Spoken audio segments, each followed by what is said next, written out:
Bismillahirrahmanirrahim. Assalamu alaikum and welcome to the program. It's a Wednesday morning and we've had a bit of a shaky start, technical problems, and we do apologize for that. But let's hit the road running with Imran Banubai. He's a transformational practitioner and he is going to tell us how to look at our lives, our problems, our deen, ourselves in a whole new, different way.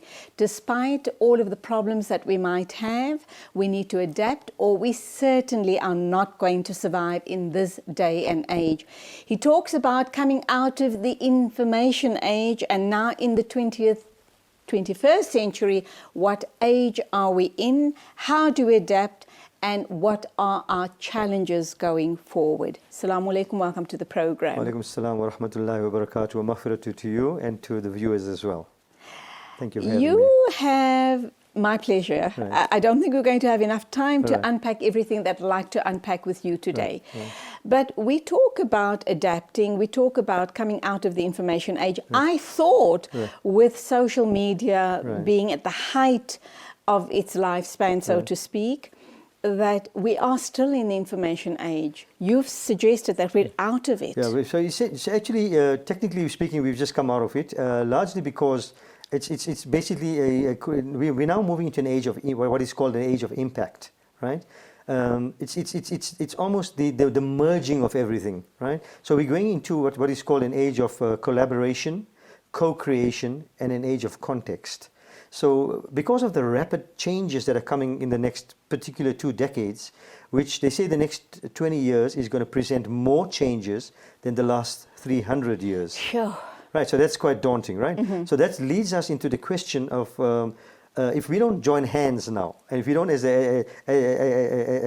humanity work together to resolve all of the challenges, then we are going to basically come apart.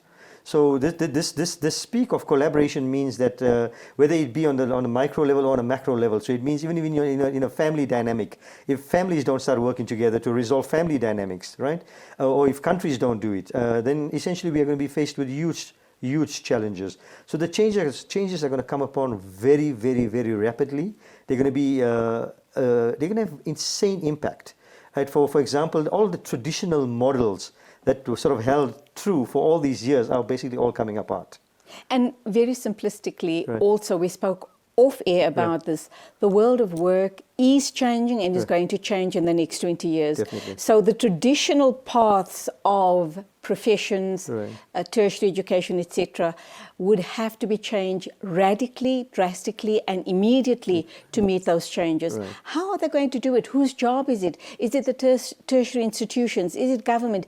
Do we take it upon ourselves? What sort of leadership, and where's that leadership going to come from? Right. That is a phenomenal question, because that question speaks about accountability and responsibility, right? So if we always waiting for somebody else to do it, then we're going to come short, right? So it starts with us. Like life starts with us. Essentially, this is if there was ever a reset button that needed to be pressed, it's exactly right now. So we need to start taking responsible for our own future. So we are responsible essentially for our own thriving, and we are responsible for our own flourishing. Because waiting for the days of handouts it's long behind us now, right? So how do we go about doing this? Right? So it's all about education. So education, funny enough, the education models are collapsing. For example, the school education, university education, it's all collapsing. What they find is that as we speak, by 2025, about $1 billion a day is going to be spent on self-education. So this is where the massive shift is coming, right? Now, this is an interesting dynamic. So break that down. When you're saying self-education, what are you saying? Let me show you what the traditional scenario is now. Right? For example, we go to school for 12 years, you come out, you go to university for 4 or 5, depending whether you're doing your honors. So what's actually happening is that is the traditional model. So interestingly enough, if you go back a generation back to, say, our parents' time, they probably either ran a business for their entire lifetime, or they worked for somebody for either once or twice in their entire lifetime. Changed their jobs twice. Now, in my generation, I probably changed my job or my career, maybe say 4 or 5 times. The demand on this next 20 years, or for our children, right? The demand in a 40-year working life cycle, say from the age of 20 till the age of 60 when you retire, right? So that's 40 years. The demand for this new generation is that they're not only going to change their job 5 times, they need to be prepared to change their entire careers 5 times. I mean, it's crazy, right? So how are you going to cope with that change? So you can't go and study for 5 years, work for 5 years, come back and study. So it's not possible, right? So you're going to have to do self-education. So the online education is going to be huge. So everyone, like I'm just telling you off the bat, I have just come off a 5-month sabbatical where I did 28 online courses. I mean, at the age of 53, right? So this is going to be the norm now. So if you're going to decide, okay, everyone is going to be doing this. So we don't have to have we need to have a lot of breadth, not necessarily so much of depth in every area, right? So this is where the educational dynamic is going to change. So this is how we need to prepare ourselves. So the models are going to change. We need to be able to arrive at that change with a really broad, open mind and a mindset. In a You sense. are a transformational practitioner. Right. When, how did you come to this point in your life, and what sort of a role are you going to play as far as this change is concerned? Because you're very passionate about it. I am actually, and I actually largely arrived at this particular point in my life through my own lived experience, right? So I've been through some insane difficulties and challenges in my life over a period of about 16 to 17 years, but it was layered. I mean, it just got it just got scaled to the nth Progressively degree. worse. Progressively worse. I mean, it was insanely difficult, very, very painful, right? But and this is one of the insights I got. So your pain actually is an invitation to truth. So it brings you back to why am I going through all of this stuff? And I'm not alone. I mean, we all are going through things, right? So the first thing we need to understand what actually pain is. So pain is an invitation to truth. And my pain had led me to my purpose. Having overcome all of these challenges, I have a greater sense of self, a greater sense of what's happening around me, and a greater sense of my relationship with my Creator. So when you take all of these dynamics and put them together and package them together, I then arrived at a greater understanding of life and a greater understanding of how to actually to master, if you wish, the art of living. Imran, you're one of those amazing human beings who have lots of self-insight. You're very spiritual, albeit your spirituality came about through all of the difficulties that you experience. Not all of us have your capacity. Absolutely. What if through our very deep, dark hours of pain, we never come to the realization that this is my purpose, this is what I've learned, and this is how I move on? What happens then? Okay, first thing I said, I just want to correct something. Check, we actually all have the capacity, ironically. I mean, although we think we don't, right? So, I mean, otherwise there'd be no justice in Allah's system, right? So essentially we all have the capacity, right? The difference comes... Or we just won't accept or see the wood for the trees. And why does this actually happen? Largely because, like I mentioned, Allah is the lawgiver, right? And then He has His laws. So the way the deen was presented to us was all about do's and don'ts, right? So we became very sort of caught up in the ritualistic side of life, and we forgot the spiritual aspects of life.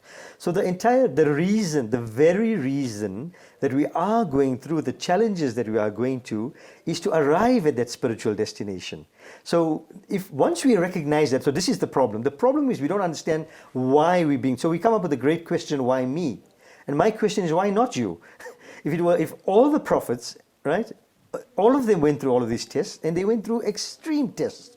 So those tests were there to do what? To teach us that I need a Muhammad moment, sallallahu alaihi wasallam. I need an Adam moment. I need an Ibrahim alayhi salam moment. I need an Ayub moment. And I went through a few. I went through a triple bypass. That was my Ayub alayhi salam moment. I went into multiple etikafs. That was my Muhammad sallallahu alaihi wasallam moment. I went into burning, intense financial crisis. That was my Ibrahim alayhi salam moment. So we all have these moments. You understand? So that's the reason that you're being tested. And look at Allah's beauty. I mean, Allah's justice is just sublime, right? He says 3 things. I'm going to test you in Surah Tawbah of what? Loss of health, loss of wealth, loss of life, and that which is within you, which means what? The peace that lies within you. I'm going to test that, right? Then he softens the blow, because that's His nature, right? I will not test you with a burden you cannot bear. Right? And then He's even kinder. Then He says, Inna ma'al usri yusra, inna ma'al usri yusra. Surely with difficulty comes ease. And that for many years, I understood it as after, but it's actually with difficulty. Okay. So and that's from Surah Al-Inshirah. Alhamdulillah. Right. Whenever you're in a dark moment, just go there and draw strength from it. So, but then, having said all of what you've said, when did your aha moment come? When did you realize this is my truth? I need to live my truth. I need to make sense of what is going on in my life.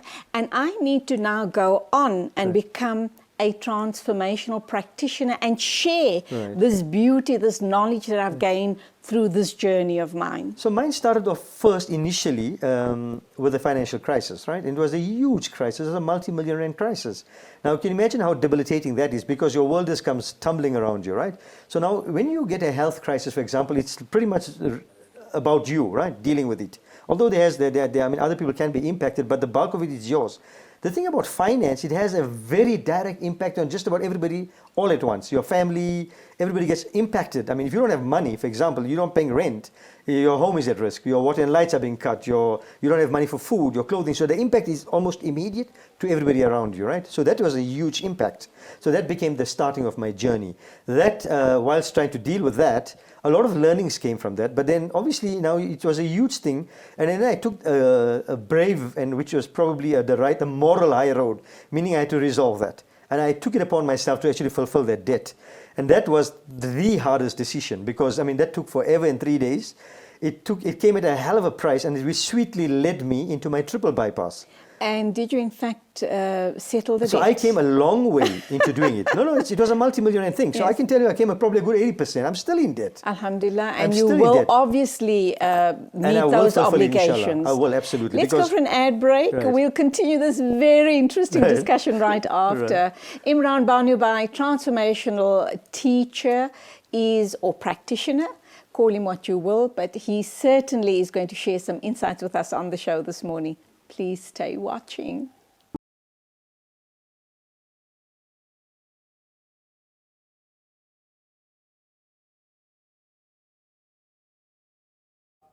Imran Banubai, transformational practitioner, is in studio talking very candidly about his life, his spiritual journey and where he's at now, and that how you and I can perhaps embark on this journey, make sense of all of our challenges, and perhaps reinvent ourselves.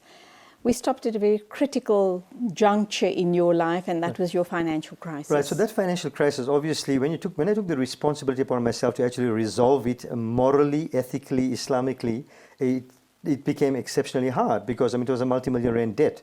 So that journey took many, many years, right? But alhamdulillah, by Allah's grace, in that journey, whilst I was there, I was being through a very beautiful, blessed friend of mine who was taking me year after year for itikaf to Medina. So that was like going into a very spiritual dynamic, and so that actually helped me to resolve, to reflect, and to actually deal life. So basically coming out from one crisis into the next, and we all have that. It doesn't matter what the nature of our test is, but we do have tests. For some of us it's divorce, for some of us it's health, for some of us it's relationships. I mean, there are multiple things that could go wrong in your life. So I don't want to emphasize too much on my personal problem, except to say that how I dealt it, that's the important, the outcome of it, right? So the outcome of it is the turning. You see, when we are getting tested, right, we need to understand, we need to change the quality of the question. The question we ask normally is, why me? Now we need to change the quality of the question. Why? Leave the me out. Why is this happening? So I went on the why journey as to why is this happening to me? Not why me, why is it happening to me? But I could respond and say it was because of all the wrong choices you made in life. Good, wonderful. So that's actually the starting point. So that's where reflection comes in. So essentially, Allah says all good is from me. Allah says in the Quran, everything that happens to you on account of your own hands. So you go straight to accountability. There's no hiding. There's no place to hide anymore. You're naked now. You're naked before your Lord. So the thing is, accept. Okay, so then go back. Let's go backward and figure out what is it that brought me to this point. And very quickly, if you're honest and true to yourself, you'll realize, okay, I made this mistake, that mistake, right? Sadly, a lot of people still do not they don't take ownership of all the bad choices they've made. Exactly. It's everybody else's fault 100%. that they find themselves in a situation like this. How do you respond to people like that? What is it that you say to make them see the light? Because I'm gonna answer it in Allah's way. I'm not even gonna dare to. This is Allah's answer. So Allah says, when you can never escape me. Allah says, you can never escape me. And if you try to escape me, you will simply end up in your own capture. There's your answer. You will end up in your own capture. That means you'll be stuck in that point. and nothing will ever change. You could probably end up dying in that state, because the point is your life will become progressively worse until you'll be left with a critical dynamic where you will either decide to bail out of life, or you will just completely never recover from it. So that's the answer. So the point is, when we're getting any difficulties are not actually problems. You know, and when I say this, I'm not saying this glibly, right? There are actually no problems. There are no problems. What we have are feedback mechanisms. Every time something's going wrong, it's not a problem. It's simply telling you that you're not doing something right. So it's a warning light, like equivalent to an oil light on your dashboard on your car, which tells you, listen, you don't have oil in your engine. So every time we're having this little, let's call it for the sake of this conversation, so people can relate to it, let's call it problems, right? But every time a problem arises, it's actually an invitation to you that there's something in your life that you are not being authentic about. You're not being authentic. If you're having a relationship, a problem with your wife, you're not being authentic about your relationship. If you're not being, if it's either in your prayer, in your dealings, in anything, that means it's calling you to your own authenticity. Each of these problems are simply a call to action. That's it. Simple. It's a call to action. Now you need to arrive at that. So when you talk about call to action, right. Let's assume I have a problem in my marriage. Right. And I've tried all sorts of right. actions right. to try and resolve the problem, right. counseling, etc., etc., right. etc. Nothing's working. Right. The man is just not changing. Right. What do I do? Right, so this is the interesting. Is this, do I come now to a juncture where right. it's a do or die situation? Right. We now part, go our right. separate ways. Right. You just find yourself in a lockdown situation. And it's happening. I mean, we can't deny the reality of the fact that it's happening. So my perspective on this is very interesting. You see, this is my own learnings now, right? I realized very quickly through this, not very quickly, sorry. I mean, when I realized it came very quickly to me, but it took a long time to get there, was that when I looked at relationships particularly, whether it be work-related, family-related, parent-related, I quickly realized that the measurement of that relationship you needed to measure that against your relationship with Allah to start with. You see, that is the ultimate relationship. If that relationship is flaky, every other relationship is going to be flaky. And trust me, it might sound very simplistic, right? But if you have a solid relationship with Allah and your understanding of Him, right? Very quickly I got to realize that, listen, I'm actually the problem. Now, this became further entrenched when I did a particular course with John DeMartini, when we did what we call the breakthrough experience. When you start dealing yourself. Now, I like the way you said this man is not changing. Right. That was nice, but it could be this woman's not changing, right? Absolutely. Right. But the point is... Allah tells us in the Quran, be the change you want to see around you. That's the magic. The magic is when you start figuring yourself out. You see, this is a beautiful part of life, right? So my uncle is a poet, Shabir Banubai. I think we mentioned him earlier on. He's been on my show, by the way, last year sometime. I got a great insight from him, and this was one of the things that actually helped me. So he says, when a man faces strife, I mean, it could be a woman too, right? So when a man faces strife, that is difficulty, he faces himself. When he faces himself, he finds himself.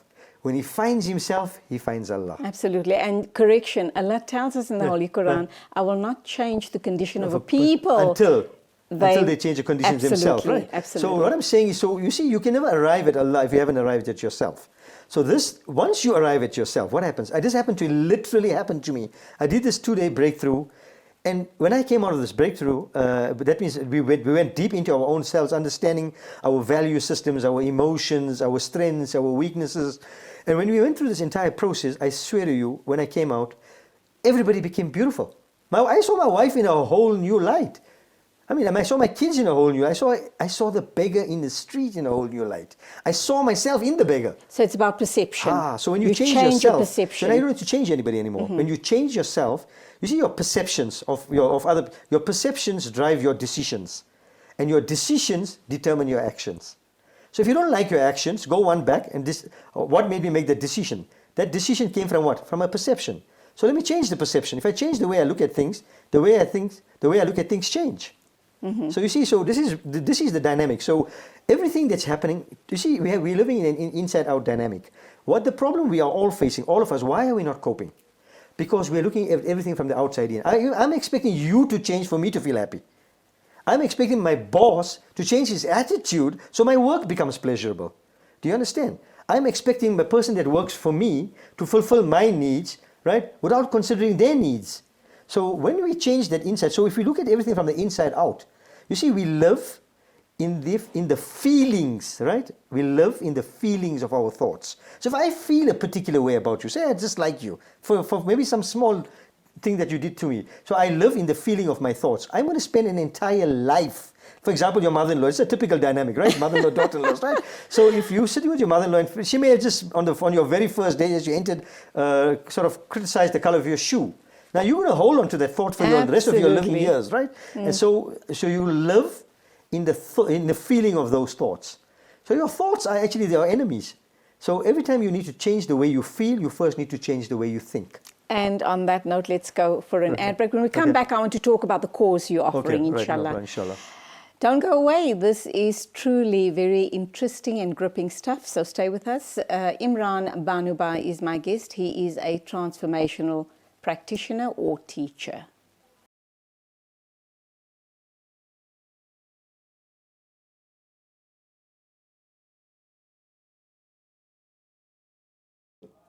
Welcome back. Imran Banubai is here to talk about next, the life blueprint. Is that going to change the way my life's going to change for the better, inshallah? Okay, fine. So this is actually my signature course, right? And this is a course that I've actually designed around my own experience. What is it? How did I actually manage to overcome all of the challenges? What were my learnings? And how to actually expedite that for people. I mean, that was a 16, 17-year journey. It doesn't have to be that long for everyone. So I called it the life blueprint, right? So the life blueprint is essentially, everything has a blueprint, right? And if we follow a blueprint, then we have a greater chance of arriving at some level of success. So I called it the life blueprint because I learned very quickly that nobody actually taught us how to live.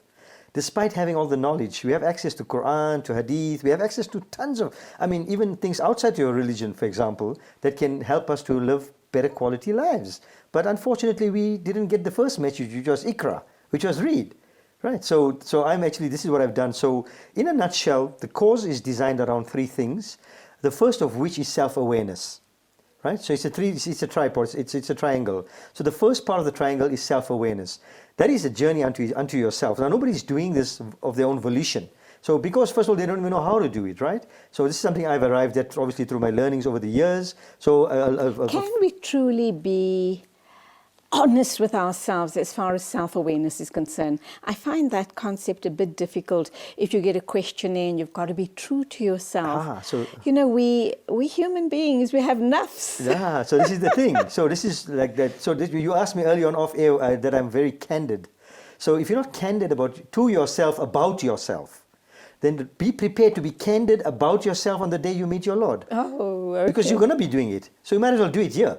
Get used to the idea of answering there. No so excuses. Answer to yourself. Answer. You see, you have to remove the and just get down to the bones of it, man. You know what I mean? Let's start getting candid here about ourselves. Your life is never going to change if you're not going to take ownership of your own truth. So this is what the self-awareness about is, right? So it teaches you self-awareness. When you go through self-awareness, you start seeing where areas that you're falling short, right? So then you move into the second stage, which is called self-mastery.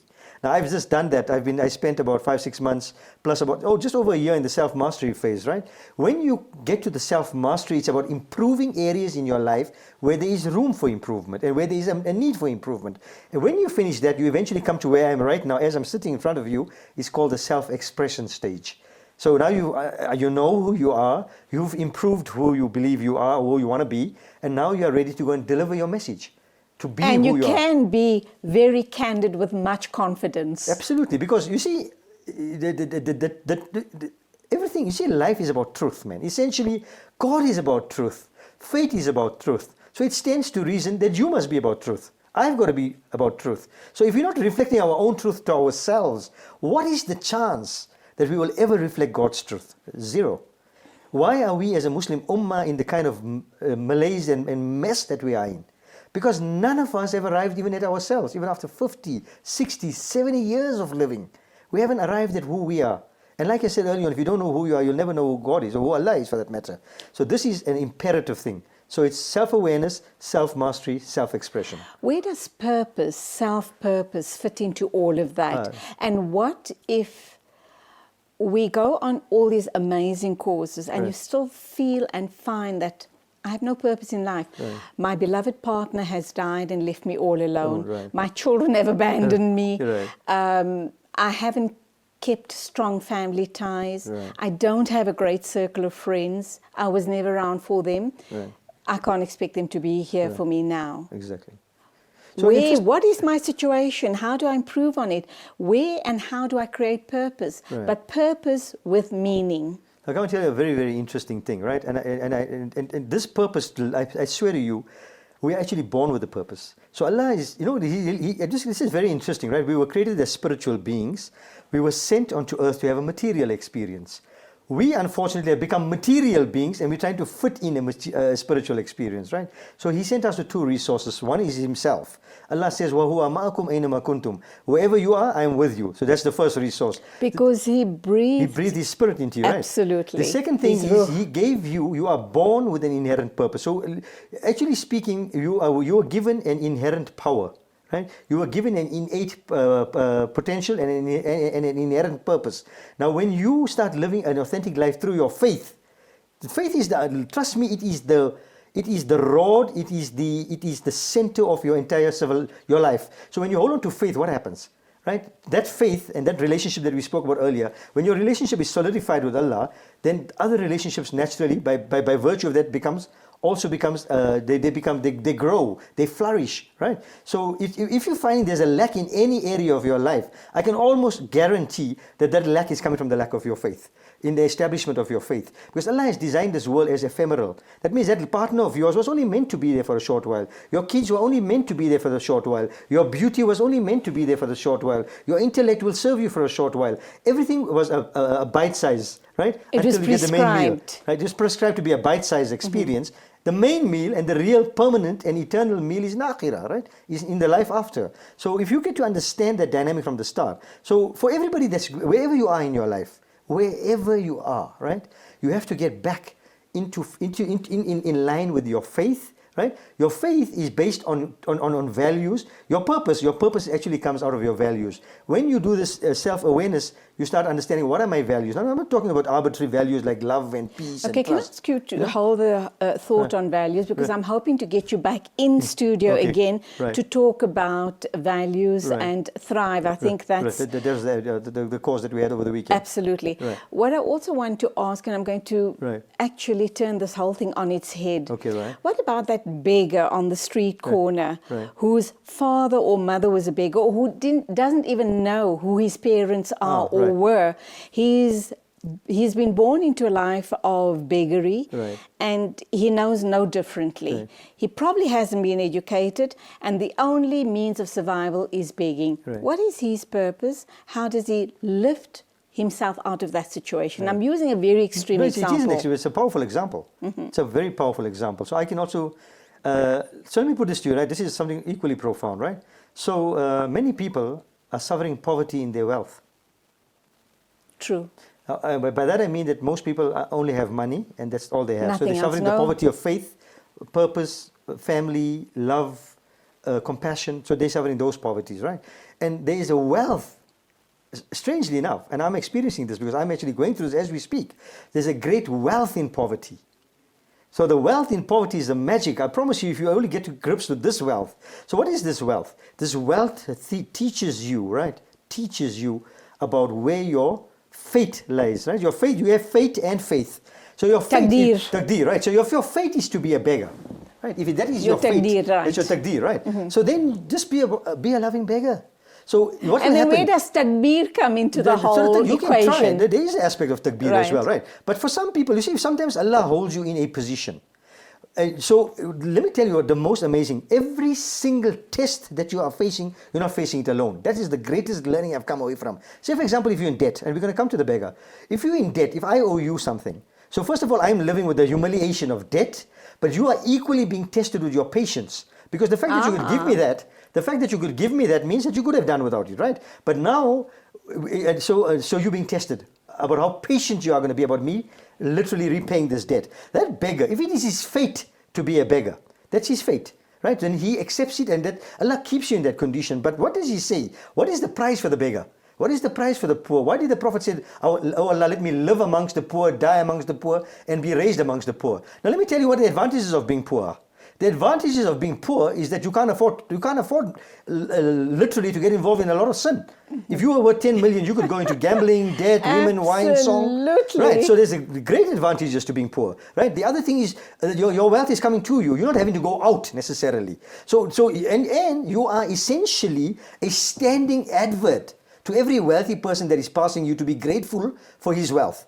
You are a standing billboard. So there's great wisdom in that poverty. Trust me, there's great wisdom in that poverty. And we have 2 minutes to wrap up time. Right, I'm going to leave you to summarize what we've talked cool. about, and an open invitation to join us as soon as possible again to continue this discussion, inshallah. So I'm going to end this thing with a beautiful, which I mentioned in the mosque a few days ago, a Shadili statement to give hope to absolutely everybody, right? If you relate every ugly thing to its beauty, then the meaning of its beauty will come to you very quickly. You'll see the meaning of the beauty in the imperfection and in the ugly. Give us an example. Until you realize that there is no imperfection and there is no ugly. So the example I'm going to give you is the one I just gave you already, about the poverty, right? Let me explain to you. So the beggar thing was supposed to be an ugly thing, wasn't it? So did you see the beauty in the ugly? The beauty in the ugly is that person, by virtue of his being poverty-stricken, Allah is saving him from a myriad worth of tests or sins. So that's the beauty in it, right? The other beauty is he becomes a reflection for every other person to be grateful. So that means he's generating gratitude amongst millions of people. So that is the thing about when you relate something ugly to its beauty. So whatever test, if you lost your child, and there are many people who have lost children, probably the greatest test on God's green earth, right? But what does Allah say? If you lost a child, a baby, that child, inshallah, will be a means of your entry into Jannah. So what is it? It's a bartering. Allah says in the Quran, Inna Allah ashtara min al-mu'minuna anfusahum bi amwalahum bi anna lahumul Jannah. I have purchased you and your wealth and your family in lieu of Jannah. And that's where we leave it. Right, thank you very much. So very much for being with us. Right. Really and truly thought-provoking, inspiring, and so very motivational. Jazakallah. Thank you for the opportunity, and I make a dua, inshallah, may Allah bless everybody Ameen. And grant us all complete peace and remove all our anxieties and fears. Thumma Inshallah. Ameen. Right. That was Imran Banubai with a beautifully inspirational talk on the show this morning, and we're going to try and get him back ASAP because we need to truly hold on to all of this inspiration. Don't go away. We'll be joined by Tsepo Matlau, who's written a book called Freedom. He too is going to be here to inspire us.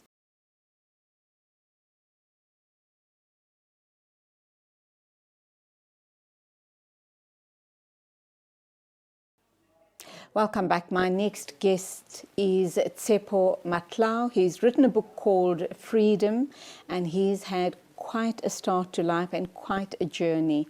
I hope and pray that during the course of this discussion, he's able to say to me that he's reached a point of acceptance, of contentment, and of peace. Good morning. Welcome to the program. Good morning, and thank you for having me. My pleasure entirely.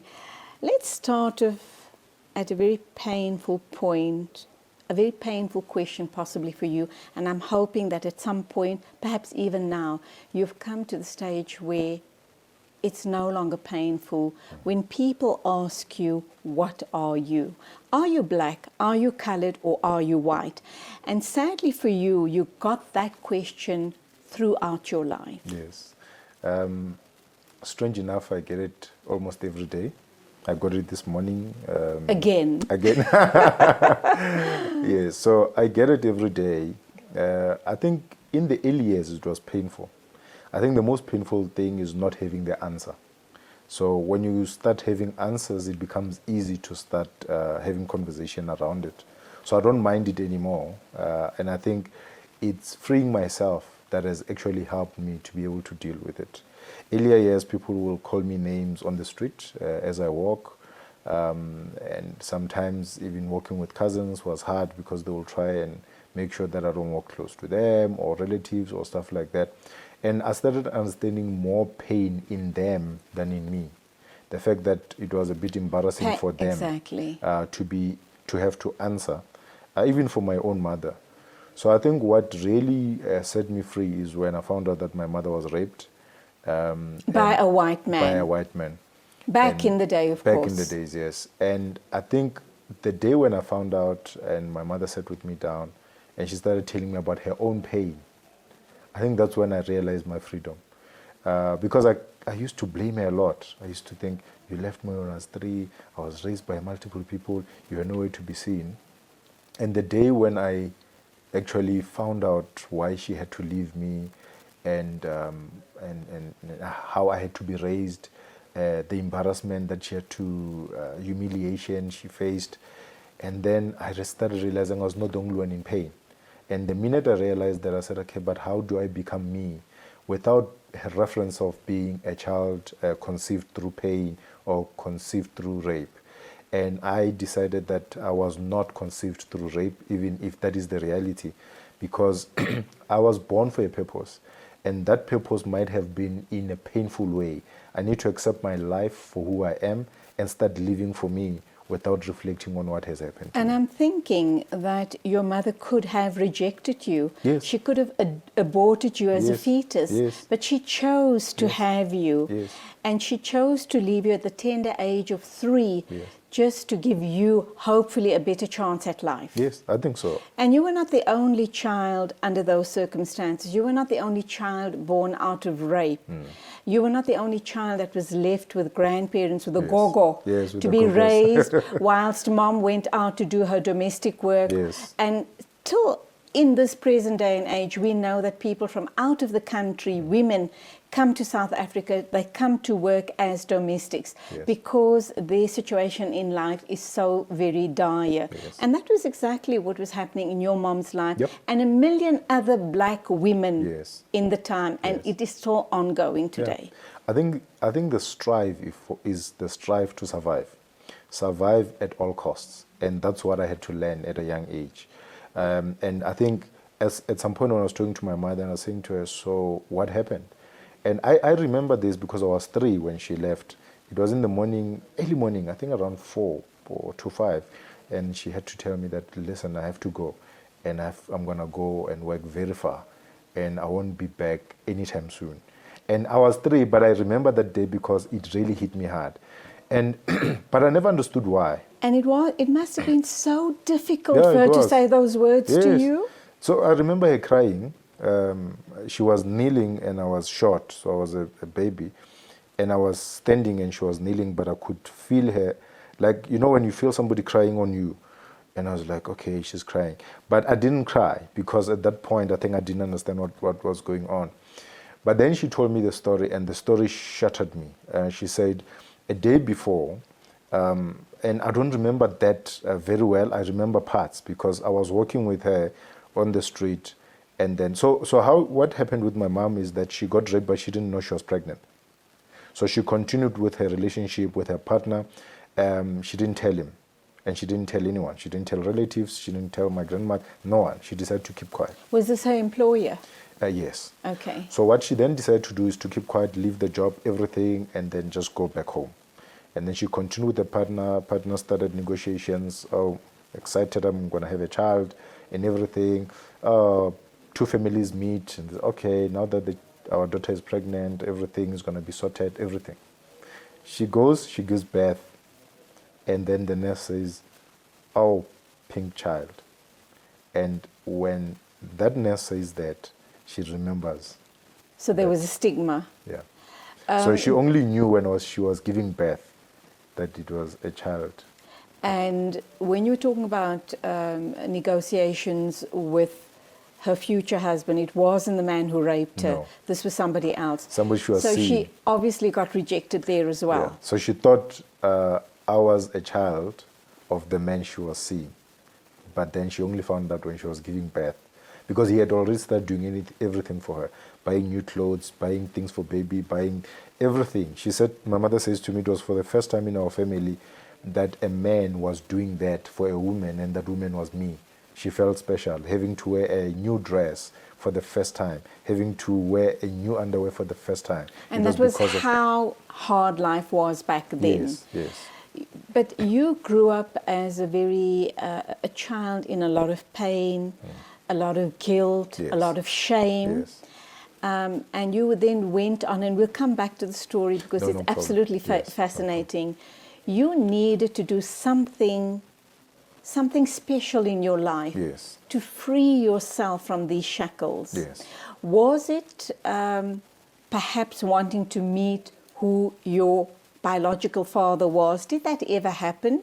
And somewhere along this whole equation was born a book called Freedom. Yes. So let's go to the biological father bit first. So I did want to meet my father, but then my mother kept on discouraging it. And I didn't understand why. And I think at some point we fought. We really fought, and I was like, okay, I'm going to find him myself. My father is within reach, so meaning it's someone that I can go and see and find. But through conversation with my mom, I started understanding the pains and how she was going to feel for me to meet him. And he might probably reject you or rejected you. Yeah, so she feels that he will reject me, but I started seeing it from a different angle, that it was more about how it made her feel as a woman and how the whole thing actually destroyed her persona as a human being. And that's when I withdraw. This talks directly to the issue that we're grappling with in our country, Yes. and that is gender-based violence. Yes. Because rape is gender-based violence. It is. And your mother was obviously a victim, and you yeah. are the product of that Yeah. horrible Exactly. consummation, Yeah, that exactly. forced consummation. Yes.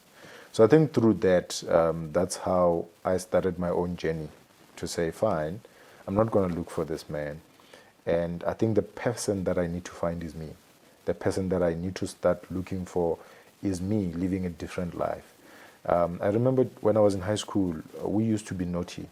And I remember one of my dreams was, go to prison, become a gang boss, or just, Ooh. yes, just do something As dangerous. drastic as Yeah. that, just for the attention. Yeah, just for the attention. I was very brave. I could do anything. If you ask me to do anything, that I do anything, I would do anything. I was good at sports. I was playing soccer, softball, chess, netball. I was playing volleyball. I was even playing with the girls on the netball. I was playing anything. I was running. Why? Every time. Did you have to prove something to yourself and the people around you? It was always about affirmation. It was always about don't look at me for my color, but look at me for who I am. I was part of the student leadership when I was in high school, and even when I was in tertiary, and it was always about I'm capable. I'm doing more. And in jobs where I've worked in the past 20 years, I've always led. I've always quickly moved from being a junior staff member to senior manager or to a supervisor or to a team leader. I've always found it easy for me to lead. And this are the skills that I learned when I was young. When I reflect now, I'm realizing, now I see.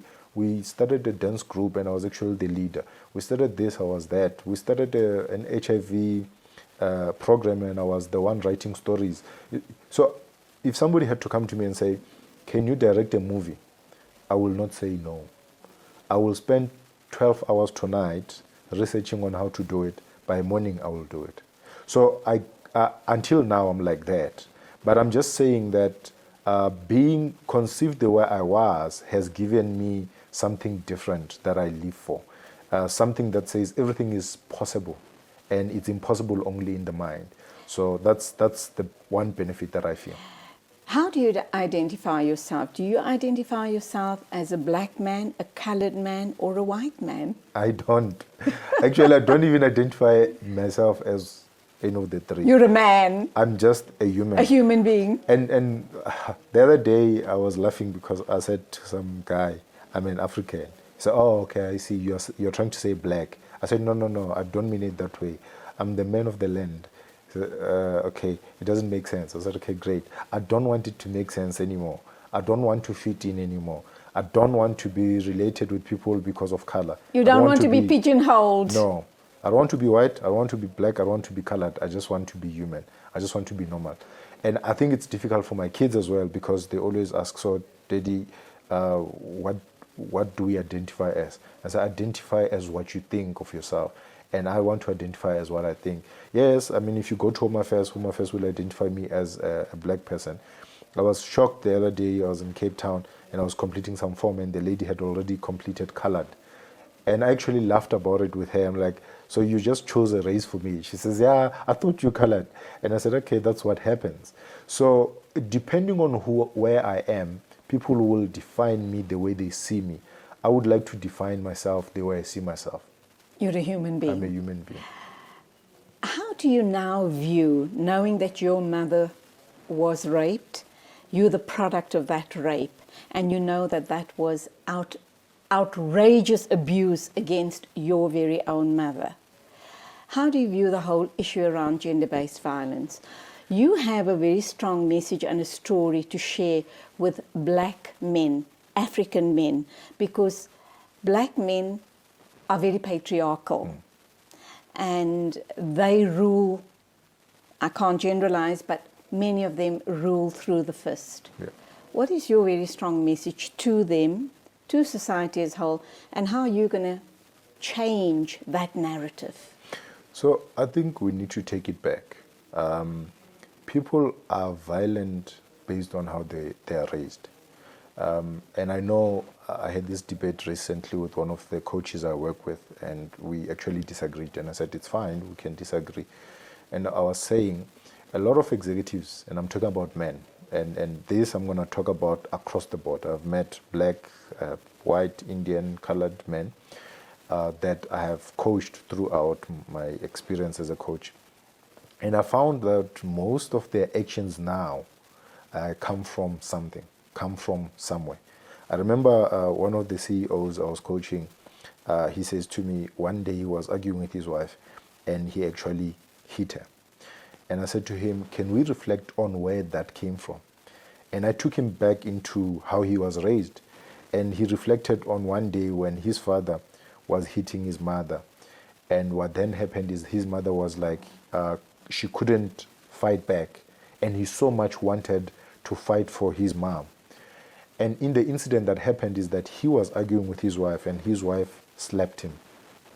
And then he felt that if he doesn't do anything, he was being defenseless like his mother. And I was trying to show him that, but you're not your mother. Actually, you're acting like your father. You're becoming what you did not want. Absolutely. And on meeting the lady, also I found out that she had similar, she was raised in a similar way, where she felt like her mother was not fighting enough. And sadly, that leads to a very volatile relationship, does it not? Let's go for our first ad break. Okay.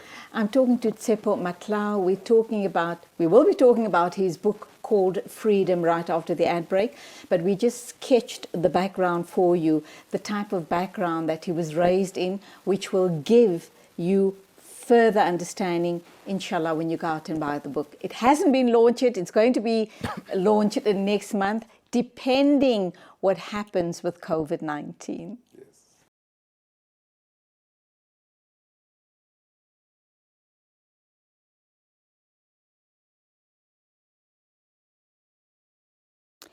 Welcome back. Tsepo Matlau is my guest. He's here to talk about his book, Freedom, which will be launched next month. But Freedom came about due to the fact that he carried a very, very heavy burden as a child. He was totally marginalized because he is the product of a rape. His mother was raped by a white man, and this is something that has plagued him all his life. And I think he still has some unfinished business. You do have unfinished business, Yes, have you not? yes, You're never going to be, even though your book is entitled Freedom, and we'll talk about it in a minute or two, you're never going to be free till you have a meeting with the man who raped your mother, rather, let's put it simplistically, your biological father. Yes. Yeah, I think it bugs me. I stopped talking about it because I realized the impact it has on my mother. But it continues to eat me up. And I think the reason it does is every time I go home or every time I drive to Limpopo, which is where I come from, it just comes. It's something that I don't even have to think about. Sometimes I even tell my wife that it's like, because she was saying, how about you stop thinking about it? And I said to her, I do. It's easier said than done. Yeah, and then I'll be sitting and I'll be thinking about it. And I'll be like picturing And I always picture the worst. I picture him rejecting me, not wanting to see me because this is gonna be having But that impact. might be the possible outcome. Yeah, the Because impact. you are such a stark reminder to him Yes. of the heinous deed he was involved in with your mother. Exactly. And that is why I always have this thing that if I had to meet him, if I had to, I will not ask him why he did it. I will thank him for doing it. Because I need to look at it in a different way. Wow. If it wasn't for his deeds, I wouldn't be alive. I wouldn't be Absolutely. sitting in front of you. And I need to be grateful for life. Yes, this has had a pain, and the only thing that I'll ask him is for him to go to my mom and ask for forgiveness because he doesn't owe me one. But he owes it to the woman that he has done this to. I want to be free. I want to live good. I want to feel happy. I really would like to have a relationship. You know, that thing of, hi, Dad, so how are you feeling? How are you doing? Do you take your medication? So how is the day looking? How is the weather there? Are you okay? Is there anything you want? Can I send you some e-wallet? You know, it's like, I don't You feel, are normal. yeah, I don't want anything. Yes. I was saying to my mom, I have everything I need in my life right now. I don't need money. I don't need anything. I just want affirmation. You know, I just want, not affirmation, the affection, you know, just to be there. I want to hold my father. I want to give him a hug. To be recognized as his son. Yes, and I don't have to be introduced to his 4 children. I don't have to. I don't even have to talk to them. I don't have to talk to his wife. I can meet him at a corner at a spa and talk and just say, hey, bro, it's me. So let's start Dad. having, yeah. And yeah, for me, it's like that. Even though it was a very painful time in your mom's life, I'm sure she looks upon you as a blessing. She does. It makes me laugh. Last year, I invited her to my house, and we did, like, it was her birthday, so I bought a cake. We had a braai and everything. And then when we were about to eat, and then she says to my children, so your father would have died, but he's alive. Sure. And that hit me hard because, like, okay, what are we talking about? Abortion, obviously. Yeah. No, she didn't. Oh, know. okay. Yeah. So she says to my children that your father faced so many challenges in his life as a kid, than as an adult. And she started explaining a few stories. And she says, but there's one thing that I'm fearful today of. And she turns around, she looks at me. She says, I'm fearful of you losing your life, not realizing your purpose in life. I'm fearful of losing you, not knowing what is it that you are born to do. But because I've come to a point of accepting that you are brought into my life in pain, however, there is a reason why you are born. And Do I you want to see know? that. Do you know what's your purpose? Yes. What is it? I have come to realize that my purpose is to be impactful to other people. My purpose is to drive into more of a change space around how we can help other people to heal, how we can also help other people to live their life in a better way than they And do. you are doing exactly that through your work. Yeah. Tell us about the work you're doing. So I do a lot of coaching. I speak at different schools. To schools I speak for free because I don't see any reason why the schools will lose money paying me. I speak in companies where I charge a lot of money. I like that. Yeah, so if companies invite me to speak, I normally would charge them 30 grand to speak for an hour, and I always say you can afford it because you're paying for all the schools I'm speaking for free. Absolutely. And then I do a lot of coaching one-on-one with executives. I do a lot of conflict management with executives and their team. So you find that someone, a CEO is having a conflict with the CFO or whatever, then I'll come in as an intervention person to try and help the situation. And yeah, I do work with a little number of married couples where we deal with finding selves. And going back to your question before the ad break, where I actually talk about the triggers that causes the fights in a marriage. So basically we start looking at where do we come from, where do you come from, culturally, traditionally, personally, and we start looking at all the areas of life that they can start aligning on, because marriage is a new journey that they take together.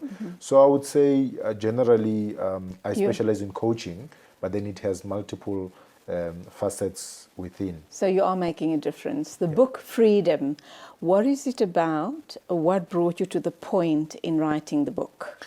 So I started writing this book back in 2009. I started writing the book without a title. So it was more around my pain, how I grew up and everything. But then every time I read the book, I used to cry. And that's when I realized something was not right about the book. I didn't want people to cry.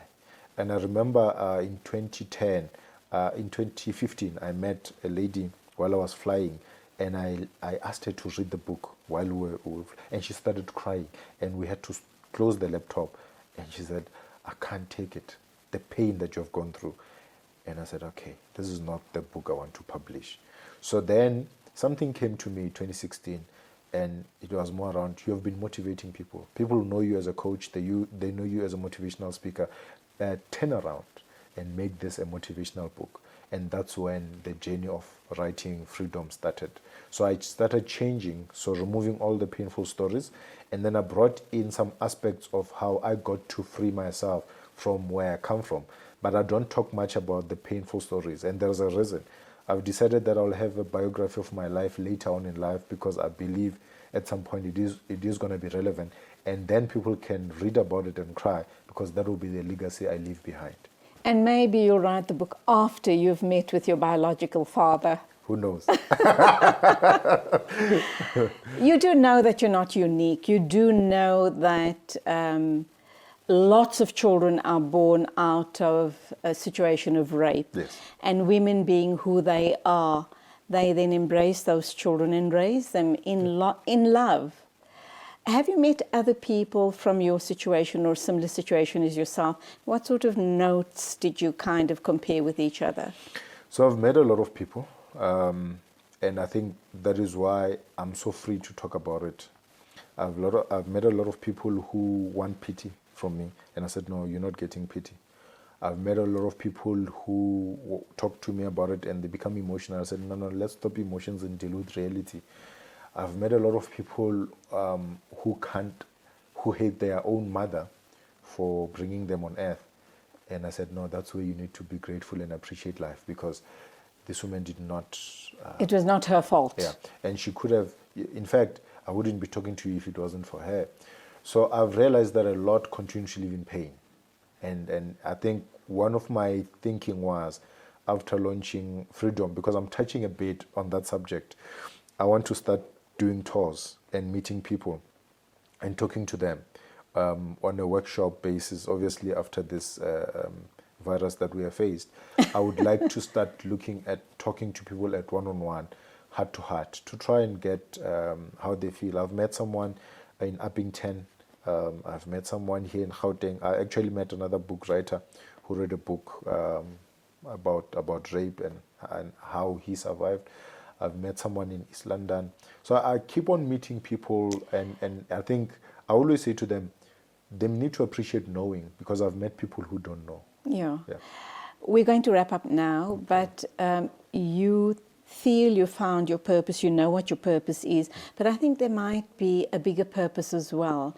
I think you have a very, very strong message to share with men about abuse against women and girls and children in general. Yeah. How's that going to play out? So a few years ago, I joined a group that didn't work out. It was more around coaching young men into becoming better people.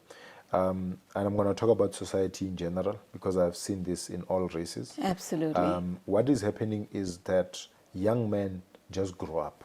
So they are not really taught much around being a man. Whether you go to a mountain, whether you go to wherever, there isn't that thing that connects you with humanity. So we have expectation. A man rules, a man leads. However, if we start teaching respect around how do you respect the next person as a human being, and what our parents do not teach us, we need to start learning from each other, because abuse comes from pain, shouting comes from pain, being defenseless or fighting the other person comes from the pain that we have experienced as human beings. So people fight the past in the future. So we need to start learning to bring the past and the future together, to say how the current and the past together to start shaping the future. And can you heal people through that modality? Yes. People come from a past of intense pain, and the only way they know how to deal with the pain is through a lot of anger. Can it be healed? Can it be addressed? Yes. So in my book, Freedom, I touch on it. I touch on the five cycles of life, and I talk about how these cycles of life impact our life. I also talk about what I call the 777, so which is the first 7 of a child, the first 7 years, the impact on the child, the 7 years, and Right. the third 7 years. Yes. And I always say, by the time you get to the third 7 years, your life has been defined, is done. And all you can start doing is to say, how do you correct? So we can still be able to work with young people, especially after 14. We've come to the end of the interview, but can you correct in the last 7 years or Yes. beyond? Beyond. Is there room to correct? There's always a room to correct. Even in marriages that are broken, even in relationships that are broken, there's always a chance that you can correct. The only thing is it will take long. And let's leave you on that note of high hope. Thank you indeed for being with me in the Thank you. studio. Tsepo Matlau talking to us about his book Freedom and his life journey. You heard the full story. Go out and buy the book, which will only be available next month, by the way. He's only launching next month. But I knew he had a very powerful story to share with us, and I had to have him in. I hope you've enjoyed the interview. And of course, we've come to the end of the show. Thank you for your company. Till the next time, as always, it is Khodafis from me, Julie Alli.